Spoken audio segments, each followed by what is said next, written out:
छत्रपती संभाजीनगरसह देशभरातील नागरिकांच्या गुंतवणूक केलेल्या रकमेत सुमारे 3,500 कोटी रुपयांचा घोटाळा केल्याच्या प्रकरणात बीड येथील Dnyanradha multi-state cooperative credit society विरुद्ध याचिका दाखल झाली आहे।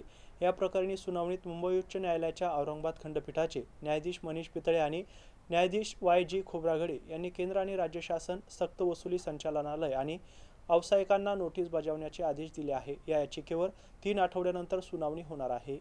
बीडच्या ज्ञानधारा मल्टीस्टेट कोऑपरेटिव्ह क्रिएटिव्ह सोसायटीनं देशभरातील सुमारे 6 लाख रुपयांच्या ठेवीदारांची तब्बल 3.5 कोटी रुपयांची फसवणूक केल्याचा खळबळजनक प्रकार समोर आला आहे। या प्रकरणात मुंबई उच्च न्यायालयाच्या औरंगाबाद खंडपीठानं केंद्र आणि राज्य सरकारसह सक्त वसुली संचालनालय ED आणि व्यावसायिकांना नोटीस बजावण्याचे आदेश दिले आहेत। 13 ते 18% व्याजाचे आमिष दाखवून नागरिकांकडून मोठ्या प्रमाणात गुंतवणूक करून पैसे परत न देता या संस्थेनं फसवणूक केल्याचा आरोप आहे। आतापर्यंत EDने 1433 कोटी रुपयांची मालमत्ता जप्त केली असून परभणीच्या जिल्हाधिकाऱ्यांनी सोसायटीची मालमत्ता जप्त करण्याचे आदेशही दिले आहेत। याचिकेमध्ये ठेवीदारांना व्याजासह 3 महिन्यात पैसे परत करण्यात यावे अशी मागणी करण्यात आली आहे। तसेच या घोटाळ्याची व्याप्ती अनेक पर्यंत असल्यानं याची चौकशी केंद्रीय तपास यंत्रणेकडे सोपवावी अशी विनंतीही करण्यात आली आहे। याचिकेवर पुढील सुनावणी 3 आठवड्यानंतर होणार आहे।